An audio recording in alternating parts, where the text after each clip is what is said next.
अस्सलाम वालेकुम दोस्तों एक पुरानी कहावत है कि जाके पैर फटी न बिवाई वो क्या जाने पीर पर आई।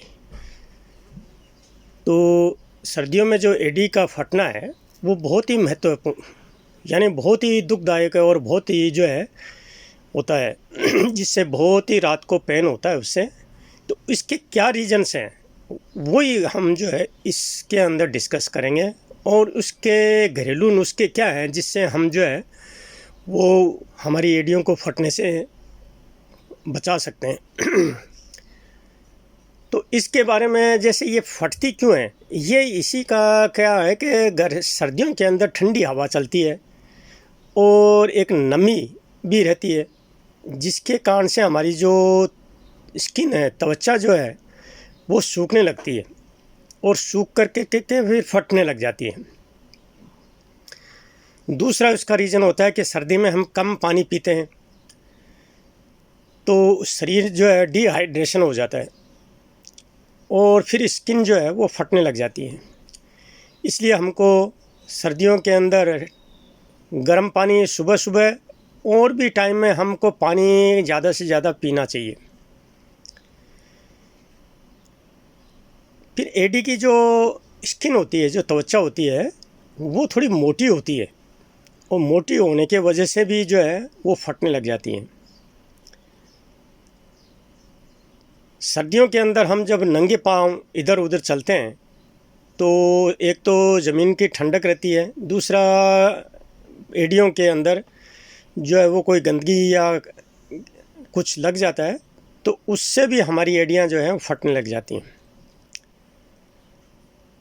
चौथा और पांचवा कारण जो है वो कि विटामिन्स और मिनरल्स जैसे विटामिन ई है, सी है, ओमेगा 3 है, इनकी कमी से भी जो है वो हमारी त्वचा है वो फटने लगती है और फिर जो है वो धीरे धीरे उसमें पेन होने लग जाता है। छठा है इसकी जो चप्पल स्लीपर्स जो पहनते हैं या कोई और जूते पहनते हैं तो उसकी जो एडी है वो अगर कठोर है तो उसका भी एक रीज़न होता है कि वो उससे हमारी एडी के ऊपर जोर पड़ने से हमारी त्वचा है वो फटने लग जाती है। इसलिए हमको नरम जो है वो चप्पलें पहननी चाहिए।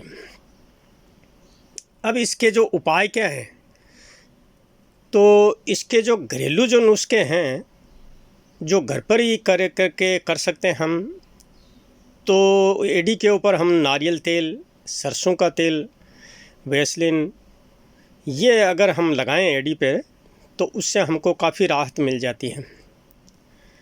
दूसरा, अगर हम पानी गरम करके उसमें थोड़ा सा नमक डाल करके एडी को उसके अंदर रखें और फिर एक म्यूमिक स्टोन जो आता है उससे धीरे धीरे उस स्किन को जो एडी को जो है साफ़ करें।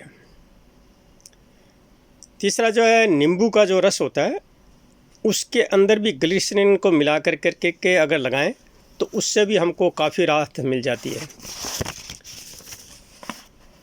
और चौथा जो है शहद लगाने से भी जो है, क्योंकि शहद के अंदर एंटीबैक्टीरिया होता है और मॉइस्चराइज भी बहुत ज़्यादा होता है इससे, तो उससे भी हमको काफ़ी रिलीज़ मिलती है।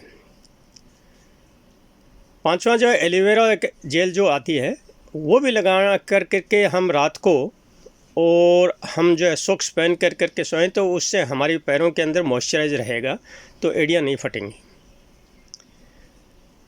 इसलिए हमको दिन के अंदर जो है खूब पानी पीना चाहिए, हरी सब्जियां, फल, ड्राई फ्रूट्स इनका सेवन खूब करना चाहिए। जूते जो है वो नरम हिल वाले पहनना चाहिए। इन सब कारणों से अगर हम इनकी त्वचा की हमारी देखभाल करेंगे तो सर्दी में हम हमारी त्वचा को सुरक्षित रख सकेंगे। तो दोस्तों, ये मेरी जानकारी आपको अच्छी लगी हो तो लाइक, कमेंट, शेयर, फॉलो अवश्य करें। सी यू अगेन। धन्यवाद।